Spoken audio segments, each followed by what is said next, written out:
Welcome to ANN TV. ముందుగా headlines చూద్దాం.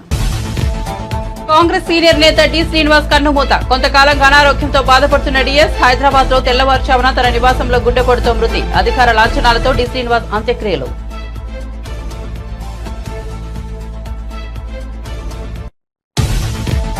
నేడు India versus south Africa final match. Barbados లో కింగ్స్టన్ ఓవర్ లో మ్యాచ్. 17 ఏళ్ల కిందట ఊహించిన విధంగా ధోనీ సేన విజయం. మరోసారి సువర్ణ అవకాశం.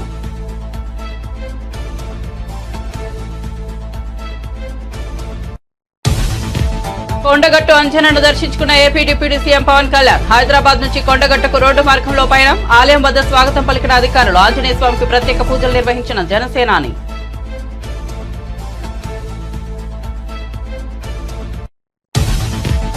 వరంగల్ జిల్లాలో పర్యటించిన ముఖ్యమంత్రి రేవంత్ రెడ్డి. కైటెక్స్, యాంగ్వన్ సంస్థల ప్రతినిధులతో మాట్లాడిన ముఖ్యమంత్రి టెక్స్టైల్స్ కోసం భూములు ఇచ్చిన వారికి ఇందిరమ్మ ఇల్లు అందించేలా కృషి చేస్తామని హామీ.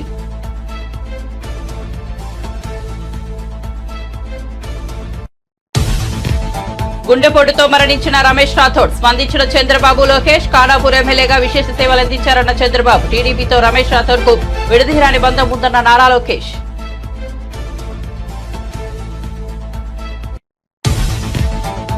రేషన్ మాఫియాపై సిఐడి విచారణ జరిపించాలన్న ఏపీ మంత్రి నాదెండ్ల. కాకినాడ అడ్డాగా గత ప్రభుత్వంలో కొనసాగిన దోపిడీ. కోర్టు నుంచి విదేశాలకు ఎగుమతి చేశారనే ఆరోపణ. వేల కోట్లు పోగేసుకున్నారని మండిపడ్డ మంత్రి. జస్టిస్ నరసింహారెడ్డికి మాజీ మంత్రి జగదీష్ రెడ్డి లేఖ. నిబంధనలకు లోబడి ఛత్తీస్గఢ్ నుంచి విద్యుత్ కొనుగోలు చేసినట్లు వెల్లడి. తెలంగాణ అభివృద్ధికి ఇది దోహదపడిందని వెల్లడి.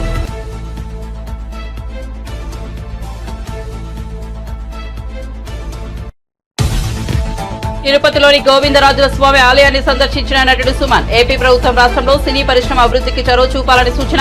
చిత్ర పరిశ్రమ సమస్యలపై పవన్ కు అవగాహన ఉందని వెల్లడి.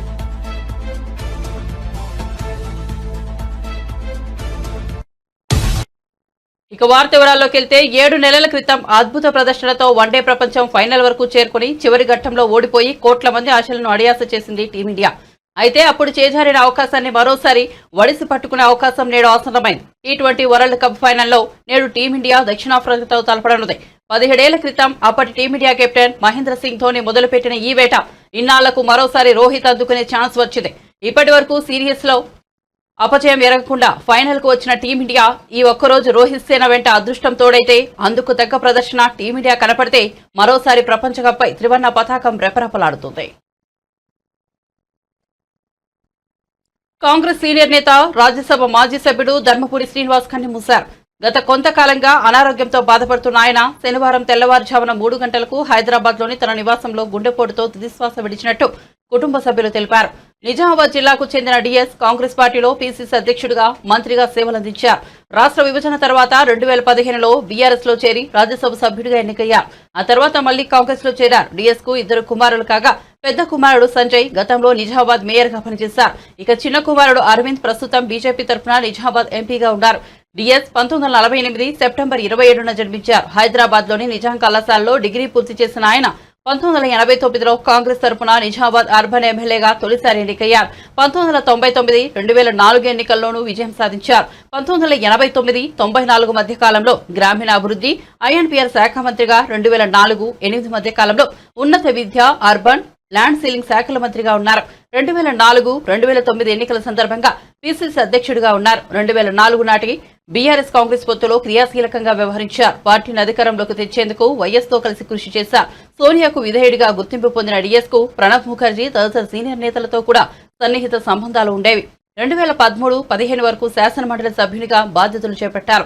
తెలంగాణ రాష్ట్ర ఆవిర్భావం అనంతరం శాసనమండలిలో విపక్ష నేతగా కొనసాగారు.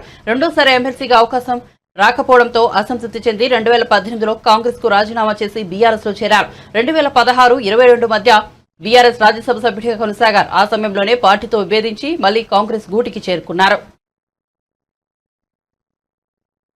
ఏపీ ఉప ముఖ్యమంత్రి, జనసేన అధినేత పవన్ కళ్యాణ్ జగిత్యాల జిల్లా కొండగట్టు ఆంజనేయ స్వామి ఆలయాన్ని దర్శించుకున్నారు. ఆ సందర్భంగా ఆలయ సిబ్బంది ఆయనకు ఘన స్వాగతం పలికారు. అనంతరం ఆలయంలో ప్రత్యేక పూజలు నిర్వహించారు. పవన్ ను చూసేందుకు భారీ సంఖ్యలో స్థానికులు ఆలయానికి తరలివచ్చారు.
టెక్స్టైల్ పార్కు ప్రాంతాన్ని తాము ప్రత్యేక జోన్ గా అభివృద్ధి చేస్తామని తెలంగాణ ముఖ్యమంత్రి రేవంత్ రెడ్డి హామీ ఇచ్చారు. ముఖ్యమంత్రి శనివారం వరంగల్ జిల్లాలో పర్యటించారు. గీసుకొండ మండలం సాయంపేటకు వచ్చిన సీఎం వన మహోత్సవంలో భాగంగా మెగా టెక్స్టైల్స్ పార్కులో మొక్కలు నాటారు. అనంతరం కైటెక్స్, ఎంగోన్ సంస్థల ప్రతినిధులతో మాట్లాడారు. టెక్స్టైల్స్ పార్కు ప్రాంతాన్ని ప్రత్యేక జోన్ గా అభివృద్ధి చేస్తామన్నారు. టెక్స్టైల్స్ కోసం భూములు ఇచ్చిన వారికి ఇందిరమ్మ ఇళ్లు అందించేలా కృషి చేస్తామన్నారు. టెక్స్టైల్స్ పార్క్ సమగ్ర అభివృద్ధికి చర్యలు తీసుకుంటామని హామీ ఇచ్చారు. దాన్ని ఇంటిగ్రేట్ చేయండి. దాని దగ్గర కూడా ఇంకేమైనా ల్యాండ్ ఎక్వేషన్ ఉంటే చేసేసి దాన్ని ఇంప్రూవైజ్ చేసి దాని కెపాసిటీ కూడా పెంచండి. దాంతో ఏమవుతుందంటే రౌండ్ ద ఇయర్ ఇందులో ఉండే ఇండస్ట్రీస్ కానీ ఇక్కడ వచ్చే గ్రీనరీ కానీ దేనికి కానీ ఈ వాటర్ వాడుకోవడానికి ఉంటుంది. రెండో పాయింట్, ప్రకాష్ రెడ్డి గారు, కొండ సురేఖ గారు ఈ లోకల్గా ఈ plot owners and over land owners who have lost this land వాళ్ళకి ప్లాట్స్ ఇస్తామనేదో చెప్పారు. ఆ ప్లాట్స్లో ఇంకా 150-200కి ఇంకా బెనిఫిట్ రాలేదు. Whatever who are real eligible వాళ్ళందరినీ లిస్ట్ అవుట్ చేసి సేమ్ ఏదైతే ఎగ్జిస్టింగ్ మీరు ఒక ప్రపోజల్ పెట్టారో దాని ఎక్స్టెన్షన్ కింద డెవలప్ చేయండి. థర్డ్ థింగ్, వాళ్ళకి యాస్టీస్గా మనం ఇందిరమ్మ ఇండ్లు అలాట్ చేస్తే ఎట్లుంటుందో ఈ బెనిఫిషియర్స్కి. ఇప్పుడు you are allotting only plots, is it? No house. Yeah, that is what I would suggest that why don't you propose for Indirama houses for each one. That 5 lakhs plus something they'll add and they will construct their own house. So at a time they'll get a colony, almost 1300-1400 houses.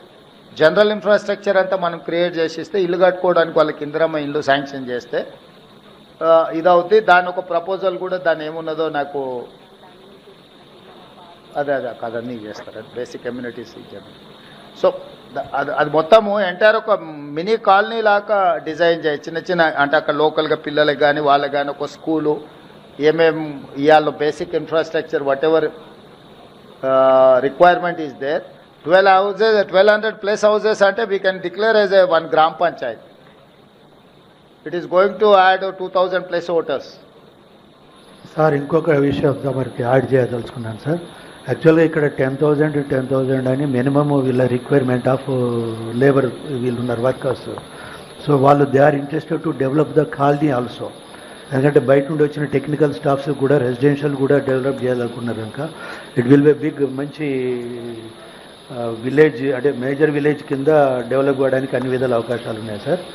రెండోది ఏంటి అని అంటే ఇప్పుడు ఏదైతే out sides develop చేస్తున్నారో అక్కడ sanitation లేదు, electrification లేదు, అది మా పరిధిలో లేదు అంటున్నారు. కానీ ఫార్మర్స్ ఏమంటున్నారంటే ఆ 2 కంప్లీట్ చేసి ఇస్తేనే అది వాటర్ సప్లై ఈ 3 ఐడీస్ వాళ్ళు కంప్లీట్ చేస్తేనే వాళ్ళు ఇమీడియట్లీ టేకప్. శానిటేషన్ రిలేటెడ్లో that is our responsibility. We cannot ignore while you are constructing అనే. ఇప్పుడు ఎమ్మెల్యే గారు మీకు ఇందాక చెప్పాను కదా 300 crores గవర్నమెంట్ ఆఫ్ ఇండియా నుంచి అదనంగా వచ్చింది. కాలనీలో అన్ని అమ్యూనిటీస్ కూడా మేమే including sanitation and everything. So I would suggest straight you establish 1 gram panchayat, whatever gram panchayat requires. Gram panchayat building, community hall, education, school building and everything. Mini what do you call OP patients చూడడానికి ఒక doctor వచ్చి visit చేస్తాను. Primary health centre లాగా day time వాళ్ళకు health requirements ఏమన్నా ఉన్న ఒక 3 hours. Justice Narasimha Reddy commission కు నాకు తెలిసిన గుర్తు ఉన్న సమాచారంలో లేఖ రూపంలో పంపానని మాజీ మంత్రి బీఆర్ఎస్ ఎమ్మెల్యే జగదీష్ రెడ్డి అన్నారు. జగదీష్ రెడ్డి మాట్లాడుతూ మా ప్రభుత్వం హయాంలో విద్యుత్ ఒప్పందాలపై ఇతరులు లేవనెత్తిన అనుమానాలకు కూడా సరిపోయే పద్ధతిలో లేఖలో సమాధానమిచ్చారని, విద్యుత్ ఒప్పందాలపై కొంతమంది కుహాన మేధావులు అర్థం లేని ఆరోపణలు చేశారన్నారు జగదీష్ రెడ్డి. పీజీసీఎల్ లైన్లు తెలంగాణ రాష్ట్ర అవసరాల కోసం బుక్ చేసుకున్నామని, ఛత్తీస్గఢ్ తో విద్యుత్ ఒప్పందం పీజీసీఎల్ కు లింక్ ఉంది, 2 కూడా తెలంగాణ అభివృద్ధి కోసమే అని ఆయన వ్యాఖ్యానించారు. విద్యుత్ అత్యవసర అవసరాల దృష్ట్యా భద్రాద్రి ప్లాంట్ ను సబ్ క్రిటికల్ టెక్నాలజీతో వెళ్లామని, బీహెచ్ఎల్ సంస్థ ప్రతిపాదనలతోనే అని ఆయన పేర్కొన్నారు. కొనుగోలుకు సంబంధించి ఏదో ఎక్కువ ధర పెట్టిన ఒక తెలివి తక్కువ మాటలు. ఎంత హాస్యాస్పదం అంటే ఛత్తీస్గఢ్తో మనం ఛత్తీస్గఢ్ నుంచి తీసుకున్న విద్యుత్ ₹3.90 దొరికింది. ఆ రోజుకు మనం వివిధ ప్రభుత్వ రంగ సంస్థల నుంచి తీసుకుంటున్న విద్యుత్ కూడా తక్కువలో తక్కువ ₹5 నుంచి ₹17 వరకు చెల్లిస్తున్నాం. ఆ రోజు వరకు మీరు ఆధారంతో సహా అన్ని కూడా వరకు పెట్టడం జరిగింది. మరి ₹3.90 వల్ల నష్టం అవుతుందా, ₹5 నుంచి ₹17 చెల్లిస్తే నష్టం అవుతుందా? ఆ మేధావులు చెప్పాలి. ఈ విషయాలు కూడా నేను వారి దృష్టి తీసుకుపోయాను, నరసింహారెడ్డి గారి దృష్టికి. ఇప్పుడు తెలంగాణ కరెంట్ రావాలంటే బయట నుంచి వెళ్ళి new grid, north eastern western grids అంటారు, ఇది మనదేం సౌత్ గ్రిడ్. ఆ 3 గ్రిడ్స్ లోంచి మనకు విద్యుత్ రావాలంటే మనకు ఆ రోజు వరకు అవకాశం లేదు. తెలంగాణకు వచ్చిన అవకాశం వార్దా నుంచి డిచ్పల్లికి PGCIL కేంద్ర ప్రభుత్వ సంస్థ ఏదైతే లైన్ ఇస్తుందో ఆ లైన్ నుంచి మనం తీసుకోవాలి. అప్పటికే మనకు పక్క రాష్ట్ర ప్రభుత్వం యొక్క కుట్రలు చాలా పెద్ద ఎత్తున ఉన్నాయి మన పైన. రాష్ట్రం ఏర్పడినాడు పరిస్థితి అందరికీ తెలుసు. ఈ రాష్ట్ర ప్రజలందరూ కూడా నేను మళ్ళీ కొత్త గుర్తు చేయాల్సిన అవసరం లేదు. పరిశ్రమలు కావచ్చు, వాణిజ్యాన్ని కావచ్చు, సాగునీళ్ళకు కావచ్చు, తాగునీళ్ళకు కావచ్చు, ఎన్ని ఇబ్బందులు పడ్డామో, ఏ రకంగా ఎన్ని వేల మంది చచ్చిపోయారో మనకు తెలుసు. రాష్ట్రం ఏర్పడిన నాడు మనకి ఇవ్వాలి 53% పైన 83-86% మనకి ఇవ్వాలని, 53.89% మనకు, 46.11% ఆంధ్రప్రదేశ్కి ఇవ్వాలని చెప్పి ఆ చట్టంలో ఉన్నప్పటికీ కూడా, కేంద్రం చేసిన రియార్గనైజేషన్ చట్టంలో ఉన్నప్పటికీ కూడా చంద్రబాబు నాయుడు గారు ఆ కరెంట్ మనకి ఇవ్వకపోగా సీలేరు ఏదైతే మనకు వచ్చిందో పవర్ ప్రాజెక్టు ఆ 7 మండలాలలో కేవలం ఆ సీలేరు పవర్ ప్రాజెక్టును కొట్టేయడానికి 7 మండలాలు తీసుకొని ఏ రకంగానైతే మనం కుట్ర జరుగుతుందో, అదే సందర్భంలో ఆంధ్రప్రదేశ్ ప్రాంతంలో ఉన్న ప్రైవేట్ కంపెనీల నుంచి విద్యుత్ కొందామంటే కూడా వాళ్ళని కూడా పిలిచి భయపెట్టించి తెలంగాణకు అమ్మొద్దు అని చెప్పి విద్యుత్ విషయంలో తెలంగాణ చక్రబంధంలో ఇరికియాలన్న ఒక కుట్ర అక్కడి నుంచి జరుగుతుందో, మరి అటువంటి సందర్భంలో ఈ PGCIL లైన్ ను కూడా ఏ మాత్రం ఆలస్యం జరిగినా మనకు లేకుండా, అవసరం లేకున్నా పక్క రాష్ట్ర ప్రభుత్వం బుక్ చేసుకునే పరిస్థితిలో ఉంది. మరి అటువంటి పరిస్థితులలో తెలంగాణ కాపాడుకోవడం కొరకు, తెలంగాణను అభివృద్ధి చేసుకోవడం కొరకు విద్యుత్తే ముఖ్యం. కాబట్టి దాంట్లో ఆ PGCIL నిబంధనలో ఉన్నది మొదటిది ఫస్ట్ కమ్ ఫస్ట్ సర్వ్, ఎవరు మొదలు వస్తే వాళ్ళకి మొదలు ఇస్తామన్నది. దాన్ని దృష్టిలో పెట్టుకునే ఆనాడు రాష్ట్ర ప్రభుత్వం, మా విద్యుత్ అధికారులు వెంటనే PGCIL లైన్ ను బుక్ చేసుకోవడం జరిగింది. దీంట్లో ఇంకేందో మేము కోడిగుడు మీద ఈకలు బిగుదామని చెప్పేసి తెలివి తక్కువ ఆలోచన, బాధ్యత లేకుండా ఈ రాష్ట్రం పట్ల, రాష్ట్ర అభివృద్ధి పట్ల సోయలేని వాళ్ళు ఆనాటికి ఇంకా తెలంగాణ ద్రోహులకు ఏజెంట్లుగా మిగిలిన వీళ్ళు తెలంగాణలో కొంతమంది మొదలుపెట్టిన దుష్ప్రచారంలో భాగంగా ఆ వాదన తీసుకొచ్చిండ్రు.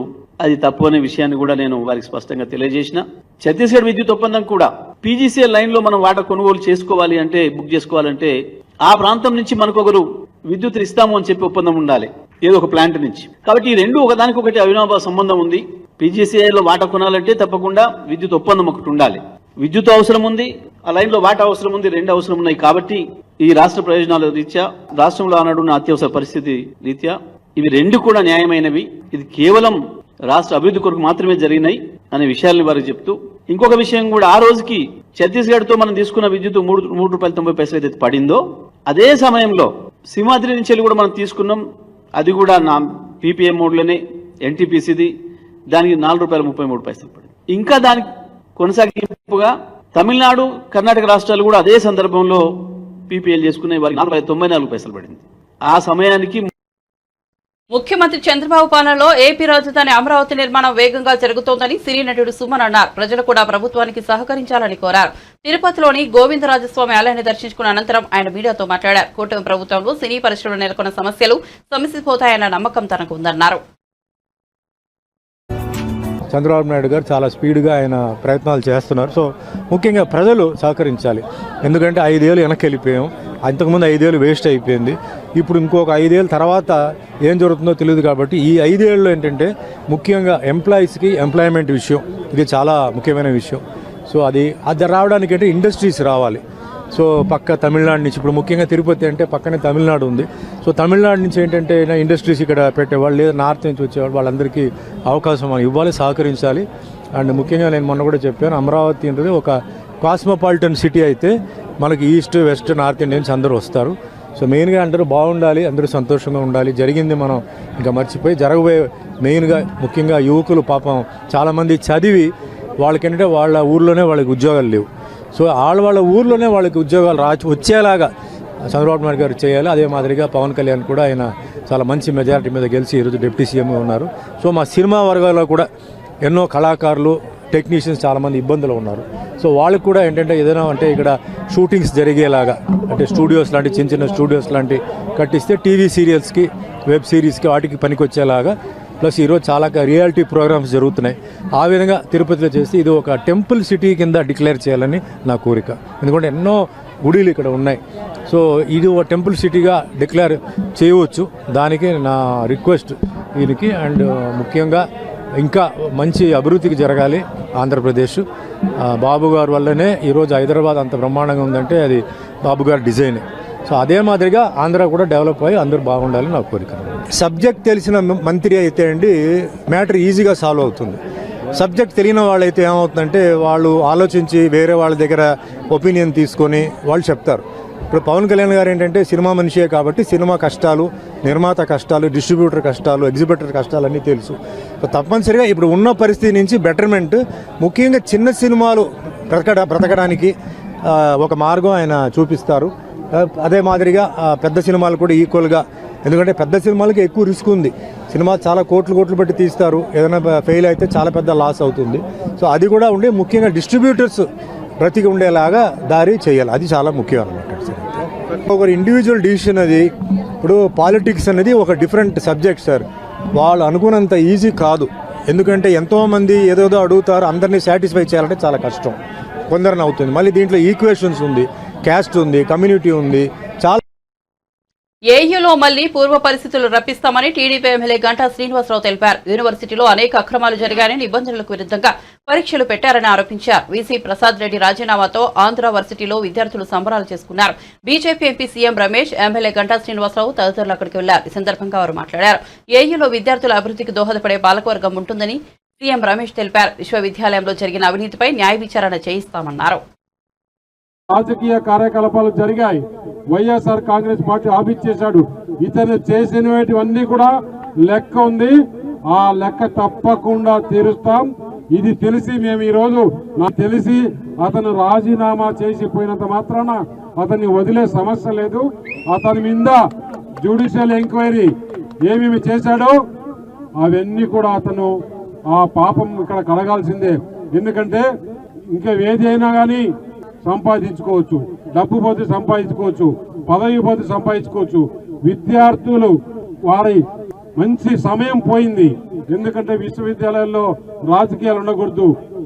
ఇక్కడ ఎవరి అధికారంతో రాజశేఖర రెడ్డి విగ్రహం యూనివర్సిటీలో పెట్టచ్చా? మేము తీయాలనుకుంటే ఒక్క నిమిషం చాలదు. వారు చేసినట్లుగా మేము చేయం. దాని ఒక పద్ధతిగానే విద్యార్థులు, ఇక్కడ ఉండే ఉపాధ్యాయులు, ప్రొఫెసర్స్, లెక్చరర్స్ అందరు అభిప్రాయం తీసుకొని కాలేజీలో ఇటువంటి పని చేయొచ్చా లేదా అనే వారి అభిప్రాయం మేరకే నిర్ణయం తీసుకుంటామని చెప్పేసి తెలియజేయండి. ప్రసాద్ రెడ్డి మాదిరి ఇంకా ఎవరు కూడా చేసేదానికి ఫ్యూచర్ లో కూడా ఆలోచన చేసే విధంగా ప్రసాద్ రెడ్డికి శిక్ష వేయాలి, అతని మీద ఎంక్వైరీ చేయాలని గవర్నర్ ని, ప్రభుత్వాన్ని కోరడం జరుగుతుంది. అతను రూసా నిధులు దాదాపు 100 కోట్లు దుర్వినియోగం చేశాడు. ఇక్కడ ఏ విధంగా దుర్వినియోగం చేసింది, ఇక్కడ ఏ విధంగా అవినీతి చేసింది, తప్పకుండా ఎంక్వైరీ చేసి ఇక్కడ విద్యార్థులు, ఇక్కడ ఉండే స్టాఫ్ దగ్గరనే అతని శిక్ష వేయించే విధంగా మేమందరం కృషి చేస్తాం. దేశంలో ఎక్కడా లేని విధంగా స్పెషల్ ఎగ్జామినేషన్స్ అంటే ఎటువంటి స్పెషల్ ఎగ్జామినేషన్స్ అంటే ఎవరైనా తనకు కావాల్సిన మనుషులు ఈ యూనివర్సిటీ సర్టిఫికేట్ కావాలి, దీంట్లో ఏదైనా కావాలనుకుంటే వాళ్ళ కోసం అకాడమిక్ షెడ్యూల్ కాకుండా ఒక స్పెషల్ ఎగ్జామ్స్ అని పెడతారు. ఆ స్పెషల్ ఎగ్జామ్స్లో ఎప్పుడు పెడతారు, ఎందుకు పెడతారు, ఎవరు వాల్యుయేషన్ చేస్తారు, ఏమి కూడా లెక్క లేకుండా వాళ్ళని పాస్ చేస్తారు. అవసరం వస్తే డిస్ట్రిక్ట్స్లో కూడా ఇస్తారు. మీకు అటువంటి ఉదాహరణ ఈ మధ్య ఎవరైతే ఒక ఐపీఎస్ ఆఫీసర్ సంజయ్ గారు తెలుసు, మీకు చూసుంటుంది, ఆయనకు కూడా అటువంటి ఒక స్పెషల్ ఎగ్జామినేషన్ పెట్టి ఆయనకి పట్టాలు ఇచ్చిన విషయం మన యూనివర్సిటీలో జరిగింది. అంతేకాదు మామూలుగా పిల్లలు ఏదైనా ఎగ్జామినేషన్లో ఫెయిల్ అయినప్పుడు రీవాల్యుయేషన్ పెట్టుకుంటారు. కానీ ఇక్కడ రీవాల్యుయేషన్ అంటే రీవాల్యుయేషన్ అయిన దాని మీద కూడా మళ్ళీ రీవాల్యుయేషన్ పెట్టి వాళ్ళకి కావాల్సిన విధంగా చేసుకొని ఇట్లా చెప్పుకుంటా పోతే అన్ని రకాల అవకతవకలకి అన్నిటి కూడా యూనివర్సిటీలో పడ్డారు. ఏదైతే పదవికైతే రాజీనామా చేశాడు కానీ ఆయన చేసిన తప్పులు ఏవైతే ఉన్నాయో అవన్నీ కూడా ఖచ్చితంగా ఎంక్వైరీ చేసి దానికి తగిన శిక్ష విధించినట్టుగా చేసి భవిష్యత్తులో మళ్ళీ ఇంకొకరు ఎవరు కూడా ఇటువంటి పనులు చేయాలంటే భయపడే విధంగా. కాకినాడ పోర్టును వైఎస్ఆర్సీపీ నేత ద్వారంపూడి చంద్రశేఖర్ రెడ్డి కుటుంబం ఆక్రమించిందని పౌర సరఫరాల శాఖ మంత్రి నాదెండ్ల మనోహర్ ఆరోపించారు. రేషన్ మాఫియా పని పట్టేందుకు కాకినాడలో 2 రోజులుగా మకాం వేసిన నాదెండ్ల అశోక్ ఇంటర్నేషనల్ గోదాంను పరిశీలించారు. 5,300 మెట్రిక్ టన్నుల బియ్యం సీజ్ చేయాలని ఆదేశించారు. రేషన్ బియ్యాన్ని ఆఫ్రికన్ దేశాలకు అక్రమంగా తరలిస్తున్నారని ఆరోపించారు. రేషన్ బియ్యం అక్రమాలపై తనిఖీలు ముగిసే వరకు ఎగుమతులు నిలిపివేస్తామని, ఈ కేసును సిఐడికి అప్పగిస్తామని నాదెండ్ల తెలిపారు. 7,615 మెట్రిక్ టన్నులు నిన్న సీజ్ చేయడం జరిగింది. ఈరోజు యాంకరేజ్ పోర్ట్లో కూడా వీళ్ళు ఇదే విధంగా దుర్మార్గంగా పేద ప్రజల పొట్ట కొట్టేసి బియ్యాన్ని ఎగుమతి చేసి ఆఫ్రికన్ దేశాలకి చాలా దారుణంగా మన దేశానికి కూడా చెడ్డపేరు తీసుకొస్తున్నారు. ఇది ఎంత అక్రమంగా అన్యాయంగా చేస్తున్నారంటే అటువంటి బియ్యం సరఫరా చేసి పేద దేశాల్లో అక్కడ భారీ అవినీతికి పాల్పడి వీళ్ళు ఈ విధంగా ఇక్కడి నుంచి ఎక్స్పోర్ట్ చేస్తుంటే వెళ్తే ఈరోజు యాంకరేజ్ పోర్ట్లో నేనే ఆశ్చర్యపోయాను. ఈ ద్వారంపూడి కుటుంబం మొత్తం కాకినాడ పోర్ట్ని కబ్జా చేసి అడ్డాగా చేసి యాంకరేజ్ పోర్ట్ని ఉపయోగిస్తున్నారనేది పుంకాలుగా మనం మీడియా సోదరుల ద్వారా చదువుతూనే ఉన్నాం, చూస్తూనే ఉన్నాం. కానీ ఈరోజు మేము సందర్శించినప్పుడు ప్రధానంగా అశోక ఒకటి, తర్వాత H1 ఒకటి, ఈ రెండిట్లో కూడా తనిఖీలు చేసినప్పుడు పబ్లిక్ డిస్ట్రిబ్యూషన్ సిస్టంలో ఉండాల్సిన బియ్యం ఇక్కడ ఆధారాలతో సహా మాకు దొరికింది. సో 2800 మెట్రిక్ టన్నులు అశోకాలో అయితే H1లో 2500 మెట్రిక్ టన్నులు, అంటే 5300 మెట్రిక్ టన్నులు ఈరోజు ఉదయం ఈ తనిఖీలో మేము సీజ్ చేసాం. పోర్టు అధికారి గారు కూడా నేను రిక్వెస్ట్ చేశాను షిప్పింగ్ మొత్తం ఆపేయమని. ఖచ్చితంగా ఇంకా లోతుగా తనిఖీలు చేయాలి. జాయింట్ కలెక్టర్ గారు, ఎండీ గారు ఒక టీం ఫామ్ చేసి మిగతా గోడౌన్స్ ఏవైతే పోర్ట్ ఏరియాలో ఉన్నాయో వాటి అన్నింటినీ కూడా తనిఖీ చేసి మేము అనుకునే విధంగానే పారదర్శకంగా నిజాయితీగా పేద ప్రజల సొమ్ము, మన దేశానికి సంబంధించిన సొమ్ము వీళ్ళ అవినీతి కోసం ఉపయోగించుకోవడం అనేది మేము ఇంకా జరగనివ్వం. ఎట్టి పరిస్థితుల్లో కూడా ఈ వ్యవస్థ మార్పు కోసం నిజాయితీగా పనిచేసే వ్యక్తుల్ని ముందుకు తీసుకొచ్చి జాగ్రత్తగా పారదర్శకంగా ఈ ప్రాంతంతో మొదలుపెట్టాం. ఈ క్లీనప్ అనేది నేను మొట్టమొదటి నుంచి కూడా అంటూనే ఉన్నాను. ఇక్కడ ఒక కార్టెల్ ఏర్పడింది. ఈ కార్టెల్ని బ్రేక్ చేయాలి. సమయం పెట్టినా పర్లేదు, ఎంత కష్టమైనా పర్లేదు. ప్రతి గోడౌన్లో వెళ్ళి మేము చెక్ చేస్తాం. పీడిఎస్ రైస్ ఎక్కడైతే పేద ప్రజల కోసం డిస్ట్రిబ్యూషన్ కోసం రాష్ట్ర ప్రభుత్వం నుంచి ఇంత ఖర్చు చేసి మేము వెచ్చించి క్షేత్రస్థాయిలో అందిస్తున్నామో కార్డుదారులకి లబ్ధి కలగడం లేదు. అక్కడ రైతుకి అన్యాయం జరుగుతోంది. ఆ పరిస్థితి రాకుండా చూడాల్సిన బాధ్యత మా అందరిపైన ఉంది. ఖచ్చితంగా నెక్స్ట్ ట్రిప్లో నేను వచ్చేటప్పటికి ఈ ఏరియా మొత్తం క్లీనప్ చేసి యాంకరేజ్ పోర్ట్ కూడా డైరెక్ట్గా వెళ్ళి సందర్శించి ఇంకా తీసుకోవాల్సిన సమాచారం తీసుకుంటున్నాం. పోర్ట్ అధికారులు కూడా కొంచెం అప్రమత్తం అవ్వాల్సిన అవసరం ఉంది. ఎందుకంటే ఎవరు ఏం తీసుకొచ్చి స్టాక్ చేశారో మాకు సంబంధం లేదనే విధంగా వాళ్ళు మాట్లాడుతుంటే అది మేము ఊరుకోం. అది అందరం బాధ్యత తీసుకోవాల్సిందే. సో అధికార యంత్రాంగం అంటే అందరం సమిష్టిగా ప్రభుత్వం నుంచి ప్రతి డిపార్ట్మెంట్ కూడా దీంట్లో బాధ్యత తీసుకోవాలి. ఎట్టి పరిస్థితుల్లో కూడా ఈ క్లీనప్ జరిగేటట్టు ఈ ప్రాంతానికి మరొకసారి ప్రజలు ఏ విధంగా ఆశించారో ఒక మంచి ప్రభుత్వం, మంచి పరిపాలన తీసుకొచ్చే విధంగా మేము అందరం కూడా కష్టపడి ముందుకెళ్తాం. సమగ్రమైన రిపోర్ట్ తయారు చేసినాక మేము ఇది సిఐడికి హ్యాండ్ ఓవర్ చేస్తాం. ఒక నిర్ణయం తీసుకుని రాష్ట్ర ప్రభుత్వం తరఫున నిర్ణయం తీసుకుని చేస్తాం. తప్పకుండా మాకున్న బీజేపీ నేత ఆదిలాబాద్ మాజీ ఎంపీ రమేష్ రాథోడ్ హఠాన్మరణం చెందడం తెలిసిందే. గుండెపోటుతో ఆయన కన్నుమూశారు. రమేష్ రాథోడ్ మృతిపై ఏపీ ముఖ్యమంత్రి చంద్రబాబు, ఏపీ మంత్రి, టీడీపీ జాతీయ ప్రధాన కార్యదర్శి నారా లోకేష్ స్పందించారు. మాజీ ఎంపీ రమేష్ రాథోడ్ అకాల మరణం వార్త తెలిసి తీవ్ర దిగ్భ్రాంతికి గురయ్యానని సీఎం చంద్రబాబు పేర్కొన్నారు. టీడీపీ నుంచి ఆదిలాబాద్ ఎంపీగా, జడ్పీ చైర్మన్ గా, ఖానాపూర్ ఎమ్మెల్యేగా ఆయన విశేష సేవలు అందించారని చంద్రబాబు గుర్తు చేసుకున్నారు. గిరిజన ప్రాంతాల అభివృద్ధికి ఎంతో కృషి చేసిన ఆయన మరణం తీరని లోటు అని పేర్కొన్నారు. ఈ విషాద సమయంలో వారి కుటుంబ సభ్యులకు బాధ తప్పత హృదయంతో ప్రగాఢ సానుభూతి తెలియజేస్తున్నారని చంద్రబాబు వెల్లడించారు. పోలవరం ప్రాజెక్టులో జాప్యం చేరడానికి చంద్రబాబే కారణమన్నారు వైఎస్ఆర్సీపీ మాజీ ఎంపీ మార్గాని భరత్. అలాగే పోలవరం ప్రాజెక్టుకు సంబంధించి బహిరంగ చర్చకు సిద్ధమని చెప్పారు. ఇదే సమయంలో పరిపాలనలో అభివృద్ధిలో మాతో పోటీ పడండి, గూండాగిరిలో టీడీపీతో పోటీ పడలేమని చురకలంటించారు. ముఖ్యమంత్రి గారు ఎవరుని బేస్ చేసుకుని, అంటే ఇది నేషనల్ ప్రాజెక్టు, దీనికి పోలవరం ప్రాజెక్ట్ అథారిటీ అంటే పీపీఏ అని ఉంది. దాంతోపాటు సిడబ్ల్యూసి, ఈ 2 నేషనల్ ఇన్స్టిట్యూట్స్ ఉన్నాయి. ఈ పీపీఏ అథారిటీ దేనికి ఉందండి? ఇప్పుడు వైట్ పేపర్ కనుక రిలీజ్ చేయాలి అని అంటే పీపీఏ ఏమన్నా మీకు సిఫార్సు చేశారా? చంద్రబాబు నాయుడు గారు ఏ హోదాతో ఆయన వైట్ పేపర్ రిలీజ్ చేశారు నాకైతే అర్థం కాల. అంటే పోలవరం ప్రాజెక్ట్ అథారిటీ ఏదైనా ఆథెంటిక్గా సర్టిఫై చేసి 2014 నుంచి 19 దాకా చంద్రబాబు నాయుడు గారి హయాంలో ఇంత వర్క్ జరిగింది, 2019 నుంచి 24 దాకా జగన్మోహన్ రెడ్డి గారి హయాంలో ఇంత వర్క్ జరిగింది అని మీరు ఆంధ్రప్రదేశ్ వ్యాప్తంగా, లేకపోతే మీరు నిపుణులను ఎవరిని తెచ్చుకుంటారో తెచ్చుకోండి, నేను వస్తాను, ఓపెన్ డిబేట్కి వస్తాను. ఓపెన్ డిబేట్కి వచ్చి మీరు ఏం నిర్వాకాలు చేశారు, మేమేం చేశామనే దాని గురించి చర్చిద్దాం. నేను ఇవాళ చెప్తా ఉన్నా, ఇదే చంద్రబాబు నాయుడు గారు ఎంత దుర్మార్గంగా పోలవరం ప్రాజెక్ట్ అథారిటీని కూడా పక్కన పెట్టి, వాళ్ళు ఇచ్చిన ప్రోటోకాల్స్ కూడా పక్కన పెట్టి, ఆయన ఒక నవయుగ కంపెనీకి ఒక కంపెనీకి వాళ్ళు నామినేటెడ్గా నవయుగాకి ఇవ్వడం జరిగింది. ఇచ్చినప్పుడు వాళ్ళు ఏదైతే నీతి ఆయోగ్ నివేదిక కూడా ఇచ్చింది 2016లో. స్టేట్ గవర్నమెంట్, అప్పుడున్న స్టేట్ గవర్నమెంట్ మాకు నేషనల్ ప్రాజెక్ట్ మాకు అప్పచెప్పండి, మేము నిర్వహిస్తాము అని చెప్పి నీతి ఆయోగ్లో 2016 రిపోర్ట్లో కూడా ఉంది. ఇదే చంద్రబాబు నాయుడు గారు నేషనల్ ప్రాజెక్టు వాళ్ళకి వదిలేసి ఉంటే ఈ పార్టీ కంప్లీట్ అయ్యేది కదా.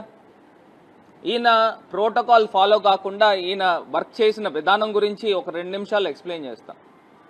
ప్రధానంగా ఫస్ట్ నదిని డైవర్ట్ చేస్తూ ఉన్నారు. బులెటిన్ ముగించే ముందు హెడ్లైన్స్ మరోసారి చూద్దాం.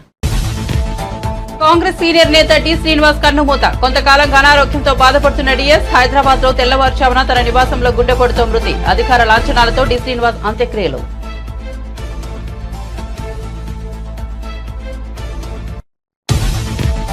నేడు India versus south Africa final match. Barbados లో కింగ్స్టన్ ఓవర్ లో మ్యాచ్. 17 ఏళ్ల కిందట ఊహించిన విధంగా ధోనీ సేన విజయం. మరోసారి సువర్ణ అవకాశం.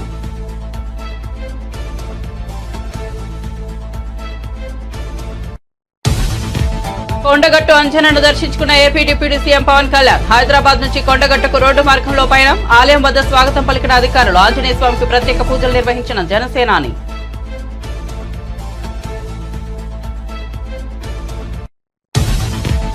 వరంగల్ జిల్లాలో పర్యటించిన ముఖ్యమంత్రి రేవంత్ రెడ్డి. కైటెక్స్, యాంగ్వన్ సంస్థల ప్రతినిధులతో మాట్లాడిన ముఖ్యమంత్రి టెక్స్టైల్స్ కోసం భూములు ఇచ్చిన వారికి ఇందిరమ్మ ఇల్లు అందించేలా కృషి చేస్తామని హామీ.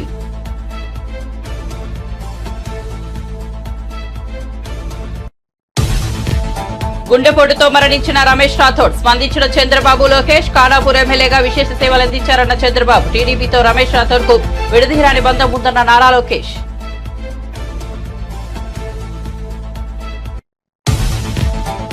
రేషన్ మాఫియాపై సిఐడి విచారణ జరిపించాలన్న ఏపీ మంత్రి నాదెండ్ల. కాకినాడ అడ్డాగా గత ప్రభుత్వంలో కొనసాగిన దోపిడీ. కోర్టు నుంచి విదేశాలకు ఎగుమతి చేశారనే ఆరోపణ. 1000 కోట్లు పోగేసుకున్నారని మండిపడ్డ మంత్రి. జస్టిస్ నరసింహారెడ్డికి మాజీ మంత్రి జగదీష్ రెడ్డి లేఖ. నిబంధనలకు లోబడి ఛత్తీస్గఢ్ నుంచి విద్యుత్ కొనుగోలు చేసినట్లు వెల్లడి. తెలంగాణ అభివృద్ధికి ఇది దోహదపడిందని వెల్లడి.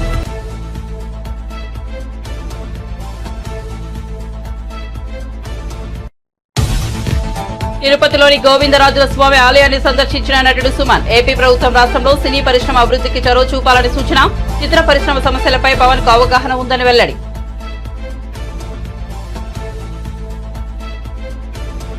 మరిన్ని అప్డేట్స్ కోసం చూస్తూనే ఉండండి A9 TV.